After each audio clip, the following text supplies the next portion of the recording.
The Radio Memories Network is brought to you in part by Liberated Syndication, podcast publishing made easy, libsyn.com. That's libsyn.com.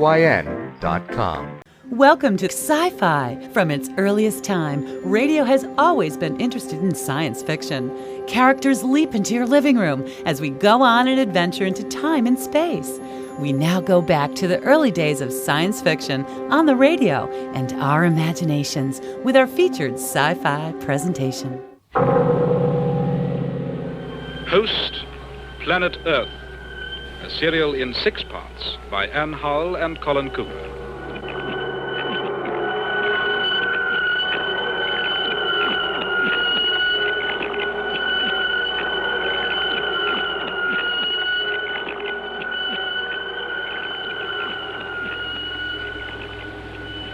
Control to Starfarer, control to Starfarer. Report condition, mental attitude flight-wise, result of visual instrument check, and any other information. Over. Starfarer to control, visual check carried out, everything okay. Mental attitude, self and co-pilot, one of extreme frustration. Request permission, take action soon as possible. Or sooner, over. Just what does he mean by that? Well, they've been orbiting a long time. They must be fed up. Mr. Cape and his companions should be reminded that they were chosen for their qualities of patience and endurance. And they weren't the only qualities needed. My guess is they're feeling earthbound. I don't want guesses. Ask him what he means. Control to Starfarer. Clarify previous remark, please. Over. Thought you were my friend, Nat. If you'd seen the dawn come up like thunder out across the Pacific as many times as we've seen it this week, you'd want to change too. Remind the Master that ours isn't the only planet in the universe. Over. Now, let me speak to him. Control to Starfarer. This is Ormskirk. If you don't feel up to the job, say so at once, and we'll bring you down before we begin stage 2. Over. Starfarer to control. Sorry, sir. Didn't know you were there. Over. Damn fool. Listen, Cape. You're not alone up there. You can't even hiccup without half a dozen machines recording it. Kindly remember that you are still under close observation. Over. Starfarer to control. Apology. Confirm awaiting stage 2 with eagerness. No complaints.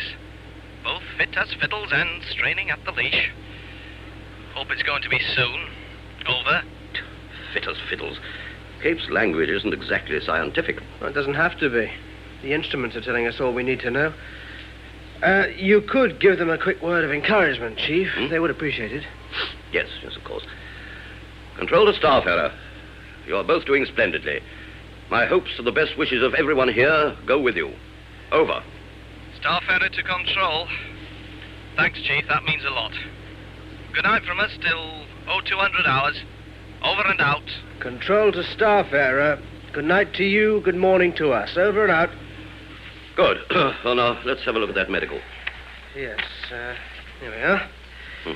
Well, nothing to worry about there. Yes, Rathbone? Miss Stewart is here. She knows I'm not to be disturbed when I'm in the control room. I'll send her away. Can I speak to her, Professor? Oh, very well, but don't be too long. I won't. Rathbone, I want that radar screen watched continuously night and day by at least one pair of eyes. Is that clear? I'll see to it. I also want a line kept open to Jodrell Bank. I don't anticipate any difficulty there. Let me know when it's fixed up. I'm sorry, Professor, but she insists on seeing you. But I'm busy, Nat. All the same, it might be advisable. I'm a bit worried about Claire. She hasn't shown up for 2 or 3 days. She's got something on her mind. She lacks team spirit. She has no enthusiasm for the project. We cannot afford passengers, Professor. It's not as simple as that. She thinks that what we're doing is dangerous. Dangerous? She claims to have evidence. I think we ought to hear what she has to say. Heavens, Claire, you call that evidence? I know it sounds improbable, but there is a telepathic link between these people. Both Harry and this West Indian porter knew the exact moment of Professor Tate's death, even though they were miles away. A West Indian porter. I hope you're not going to put it all down to voodoo. There's also the matter of Benson's brain tracings. But, what are you trying to suggest? That poor Benson's been turned overnight into some kind of zombie? Oh, no, Claire, it's too ridiculous. Benson isn't the only sick man. There are more than 1 or 2, many more, and some of them had died, including Professor Tate. I am still quite satisfied that Tate died of natural causes. I'm sorry, Claire, but I can't take this seriously. My experiment is going well. The rocket's in orbit, as you know, and we're all set for stage 2. You can't expect me to stop now. Please, won't you investigate? It's the least you can do. It shall be done, all in good time. Now, before it's too late. I'm sorry you're against my project, Claire. I'm not against it, but... Oh, can't you see? There's something terrible happening to all these people. I have no doubt that the reason for the high rate of illness will be discovered in due course. But I fail to see what connection it has with my experiment. There must be a connection. I'm quite sure there's some simple, rational explanation. An explanation can be so simple and so rational that no one dare look it in the face. My dear, I know you've been grossly overworked on this project. Oh, we all have. It goes with the job, I'm afraid. But now that your part in it is largely completed, why don't you take a week or two off? Oh, for heaven's... A spot of unofficial leave. I could do with a bit myself, but I'm still needed. Unfortunate, but there it is. Well, what do you say? Professor Ormskirk, if you go through with this project, you may be causing the deaths of innocent people. Hysteria. Pure hysteria. Rathbone? Yes, Professor? The press release. It's being typed now. Cancel it. Cancel it? I have decided that any public knowledge of our experiment would be inadvisable at present. We weren't going to tell them very much. We are going to tell them even less. In a word, nothing. But, Professor Ormskirk... It will not be in the national interests. There is the rest of the world to be considered. This is knowledge that should be shared, Professor. When it becomes knowledge, and not merely the fantasy of a possibly crazy old man, then I shall share it. Until then, the world can wait. It won't hurt them. I had to wait long enough. I think the man must be mad. No, sane, but dedicated. You can bet too dedicated. Doesn't seem to do him any harm. It's the undedicated ones who seem to suffer most, whereas people like Ormskirk and Rathbone and Nat Blakey never seem to get ill. Claire, stop. Do you realize what you're saying? What? You're saying that scientists who are really dedicated to Ormskirk's project don't get this mysterious illness. Not necessarily. No one could have been more dedicated to it than Professor Tate, but... Oh, David. Exactly. Tate developed doubts and he died. Benson was on his way to see Tate. Look what happened to him. So whatever's causing the sickness is choosing its victims. It could be. Well, the dedicated boys like Ormskirk and Rathbone and Blakey never get harmed. Why? Because it can't touch them or because it doesn't want to? David, what does it mean? Is there anyone on that list of sick people you could call truly dedicated? Anyone in the Ormskirk class? No, not one. Ah. A fair deduction might be that it's picking out the indifferent, the uncommitted, the people who don't care, as well as those who are actively against Ormskirk's experiment. But I was with Harry when he collapsed. Why him and not me? I felt just as strongly about it. Perhaps you're immune. Well, why should I be? There's nothing special about me. Nothing that makes me basically different. I'm 27, I'm a scientist, I have a widowed mother in Scotland and a twin sister in Canada. It's all quite ordinary. It could be something very obscure, something to do with brain patterns, or something very simple. For instance, you're left-handed, aren't you? That's not very unusual. No, I'm left-handed too. Well, so are thousands of other people. It's still different enough to be remarked on. Yes, but not in any important sense. Oh, David, I don't know. Sometimes I feel so unsure of myself.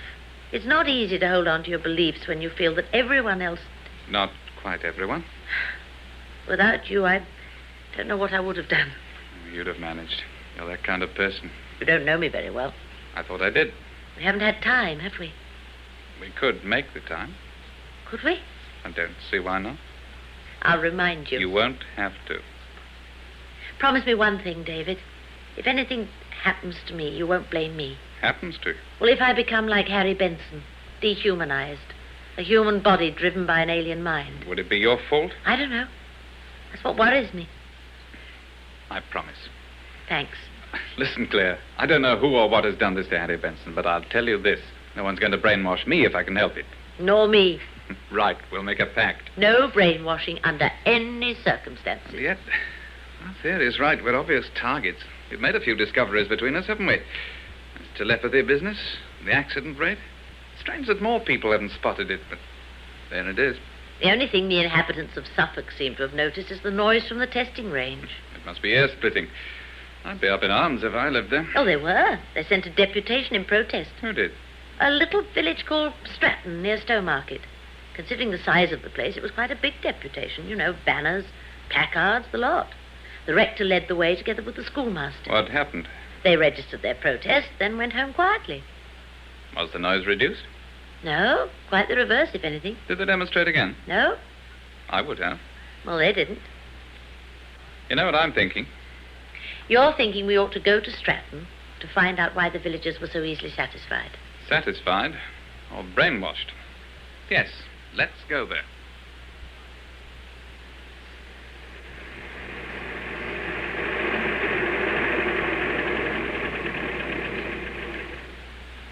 Afternoon, sir. Afternoon. 2 super, please. 2 super. Was he on the deputation? I don't know. Remember any names? Rector? School teacher? The rector's name was Hemming. The school teacher, I'm not sure. Roberts or Richards, something like that.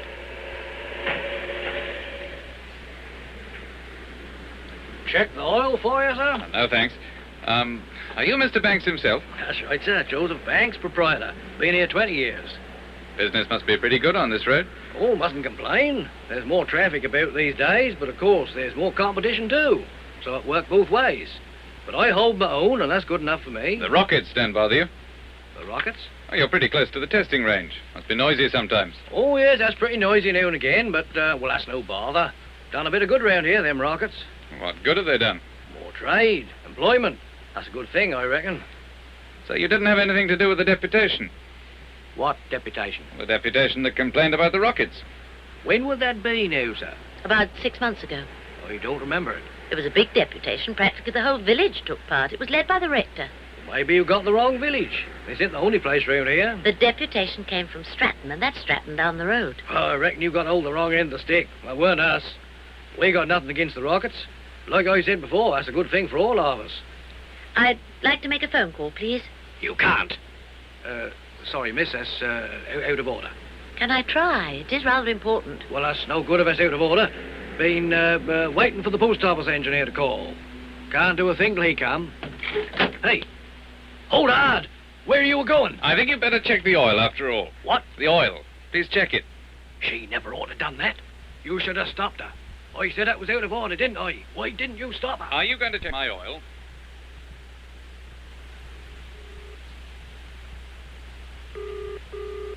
It's ringing. I guessed he was lying.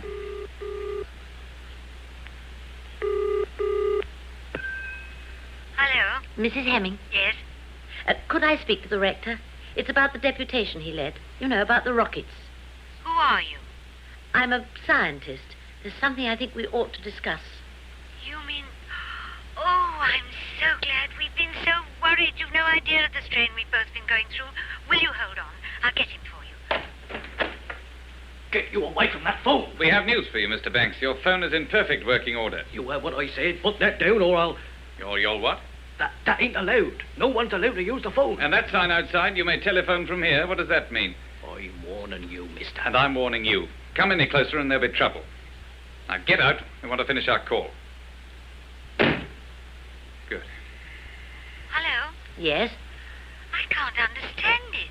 He won't come to the phone. It's most extraordinary. He was so disturbed about the whole thing.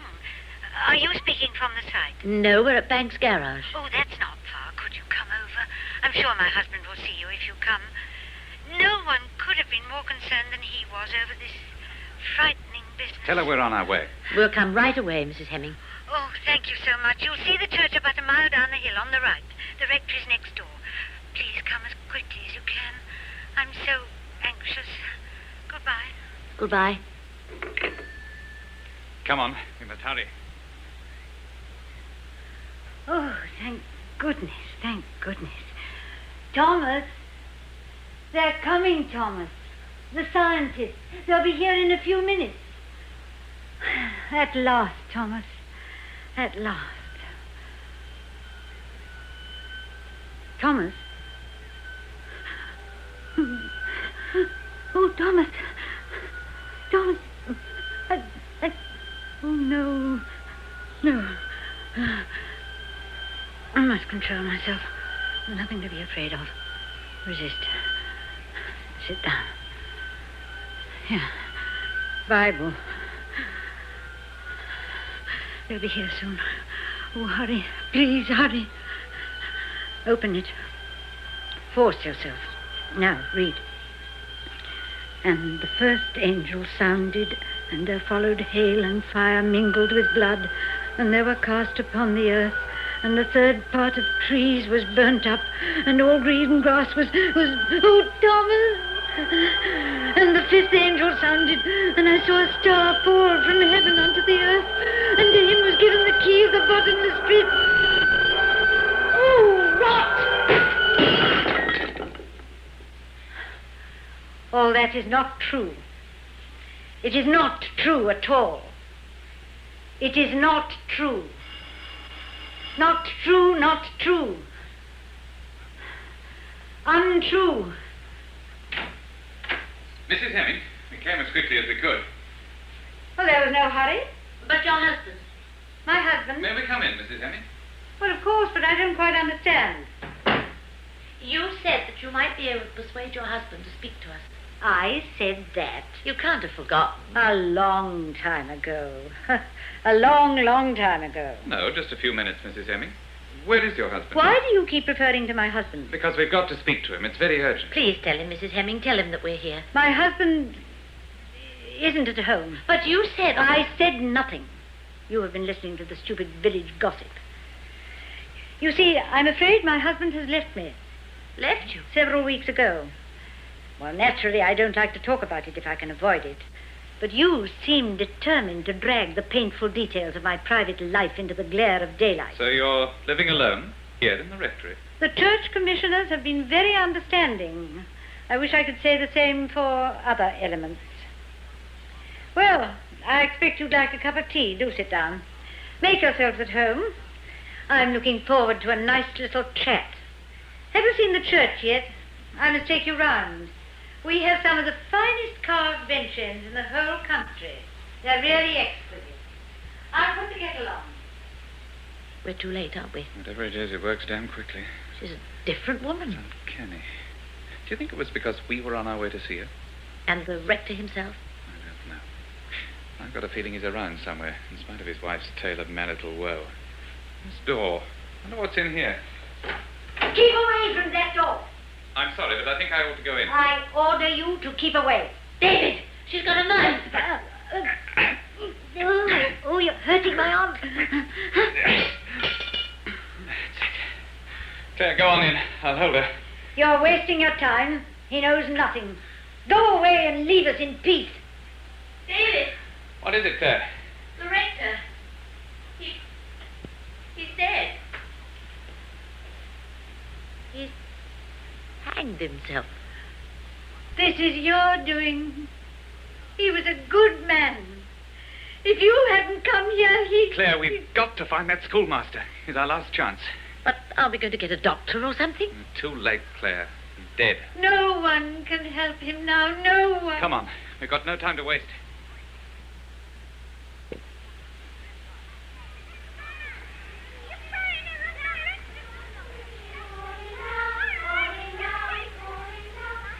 Through here. The door's over there.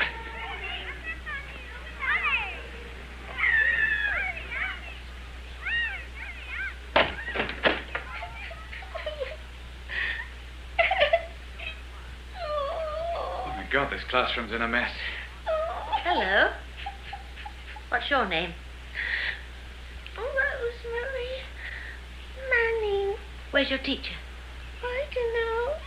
Well, when did you see him last? How long ago? Black man come for him. What black man? Someone you know? No. Rosemary, don't cry, dear. Got a hanky? Lend me your handkerchief, David. There. That's better. Now, Rosemary, I want you to tell me exactly what happened when the black man came for your teacher. He come in a hurry, and he whispered to Mr. Roberts.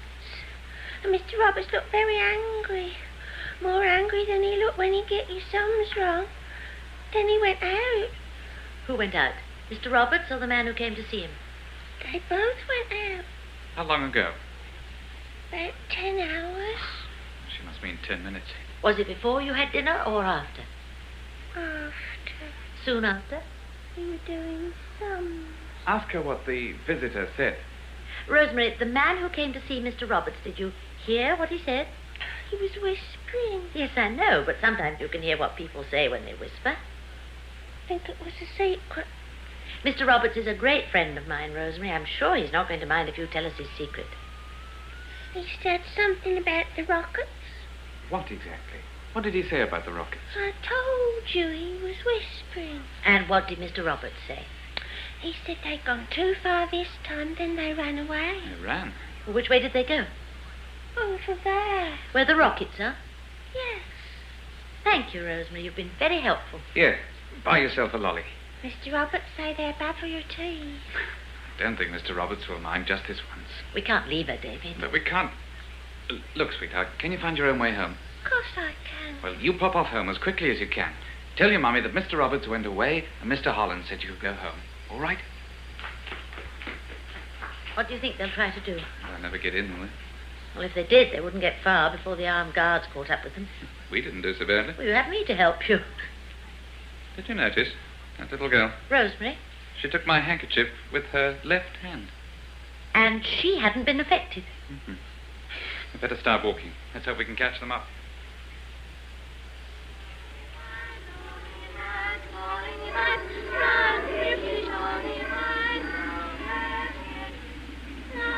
These children. Listen. I'm afraid there's nothing we can do for them now.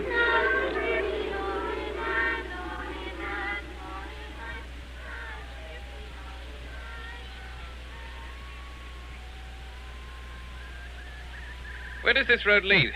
It follows the perimeter round. To the main gate? Yes. What are you thinking? I'm trying to put myself in their place.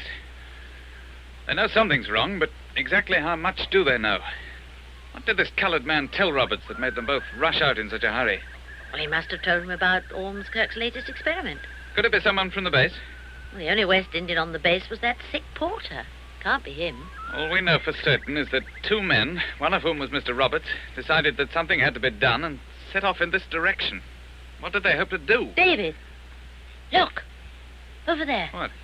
There's a man lying on the grass. Yes, you're right.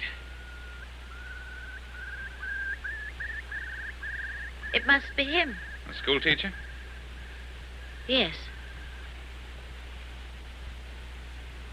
He's dead. Oh, David. Claire, he's been shot. The guards? It wouldn't be difficult for them. We aren't very far from the fence. We haven't had much to go on before.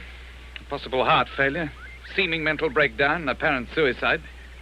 But this is plain murder. It's impossible. Is it? Are you certain that he's dead? There's no doubt at all.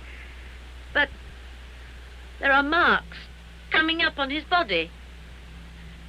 How can bites come up on a dead body? 7 minutes to go. Commence audio countdown at 2 minutes. Audio countdown at 2 minutes. Are you nervous, Professor? Nervous? If I weren't sure of my facts, I might be. Not that you can ever be 100% sure till you've done it. Don't ask such silly questions, Rathbone. You ought to know better. All the same, it is a big moment. Your whole career has been leading up to this. Tomorrow, you will be as famous as Galileo. For God's sake. If it works. Mr. Blakey, I strongly advise you to keep your eyes fixed on that radar screen. We don't want to lose track of our ship before it goes out of orbit, do we? Oh, I'm so sorry, Mr. Rathbone. I fail to see... Oh, shut up, Rathbone. What do you mean, that, if it works? Hardly the time to show lack of confidence, I should have thought. Oh, you know what I mean, Chief. I don't think I do. Well, you remember what Claire Stewart was saying. Uninformed speculation. I'm surprised at you, Nat. There might be something in it.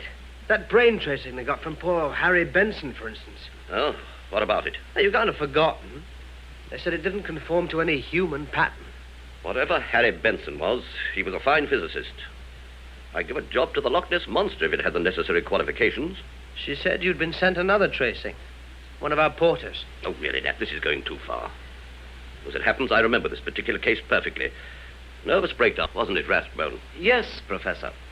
He was sent at great expense to a private mental hospital.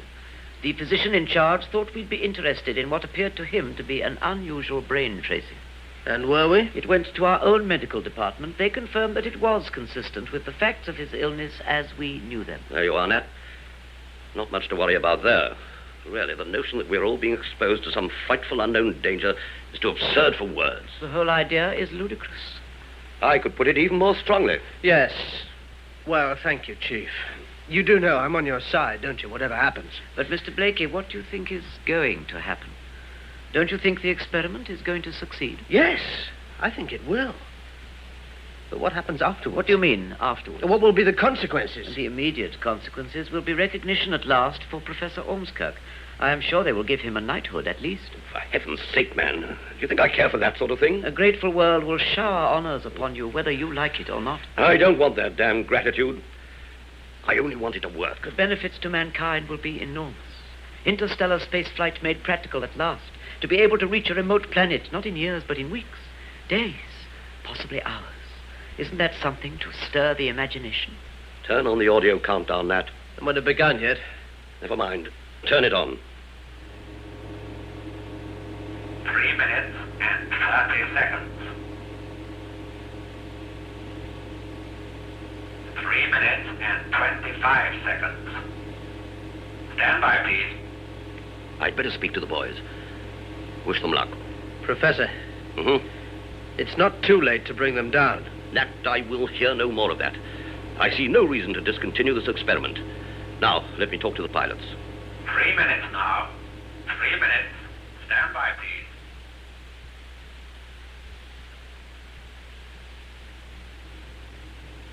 19, 18, 17, 16, Fantastic. 15. A ship with 2 men in it, orbiting 200 miles above our heads.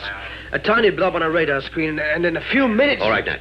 9, Quiet, everybody. 8, Please. 7, 6, 5, 4, 3, 2, 1, 0.